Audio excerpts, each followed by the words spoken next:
ಖದೀಮರ idea ಕಂಡು ಪೊಲೀಸರಿಗೆ big shock ಎದುರಾಗಿದೆ. ಕೋರ್ಟ್ಗೆ ಅಟೆಂಡ್ ಆದ್ಮೇಲೆ ಕಳ್ಳತನ ಮಾಡ್ತಿದ್ದಂತಹ ಗ್ಯಾಂಗ್ ಇದು. ವಿಚಾರಣೆಯನ್ನ ಮುಗಿಸಿ ಕಳ್ಳತನ ಮಾಡಿಯೇ ಮನೆ ಸೇರ್ತಾ ಇದ್ರು ಈ ಖದೀಮ. ಪೊಲೀಸರಿಗೆ ಶಾಕ್ ಆಗ್ತಾ ಇದೆ. ಖದೀಮರ ಈ ಐಡಿಯಾ ಕಂಡು ಕೋರ್ಟ್ಗೆ ಅಟೆಂಡ್ ಆದ್ಮೇಲೆ ಕಳ್ಳತನವನ್ನ ಮಾಡ್ತಿದ್ರು ಈ ಗ್ಯಾಂಗ್.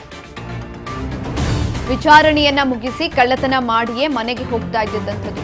ಇನ್ನು ಕೋರ್ಟ್ಗೆ ಹಾಜರಾಗದಿದ್ರೆ ಅನುಮಾನ ಬರುತ್ತಾ ಇರಲಿಲ್ಲ. ಆದರೆ ಚಿನ್ನಾಭರಣ ಕಳ್ಳತನ ಮಾಡಿದಂತಹ ಖದೀಮರು.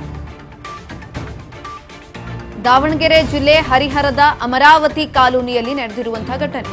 ಹೊಸಪೇಟೆಯ ಶ್ರೀಕಾಂತ್ ರಮೇಶ್ ಅರೆಸ್ಟ್ ಆಗಿದ್ರು. 67,62,000 ಚಿನ್ನಾಭರಣ ಕಳ್ಳತನವನ್ನು ಕೂಡ ಮಾಡಿದ್ರು. ಕುಟುಂಬಸ್ಥರೆಲ್ಲರೂ ಕೂಡ ಗೋಕರ್ಣ ಪ್ರವಾಸಕ್ಕೆ ಹೋದಂತ ಸಂದರ್ಭದಲ್ಲಿ ಕಳ್ಳತನವನ್ನ ಮಾಡಿದಂಥದ್ದು. ಇನ್ನು ಆರೋಪಿಯನ್ನ ಬಂಧಿಸಿ ನ್ಯಾಯಾಂಗ ಬಂಧನಕ್ಕೆ ಇದೀಗ ಖಾಕಿ ಪಡೆ ಒಪ್ಪಿಸಿದೆ. ಹಾಗಾಗಿ ತಪ್ಪಿಸಿಕೊಳ್ಳಕ್ಕೆ ಪ್ರಯತ್ನ ಪಡ್ತಾರೆ.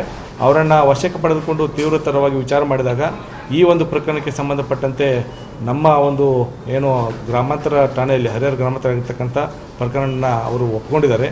ಈ ಒಂದು ಪ್ರಕರಣವನ್ನು ಭೇದಿಸುವಲ್ಲಿ ಎಲ್ಲ ಅಧಿಕಾರಿ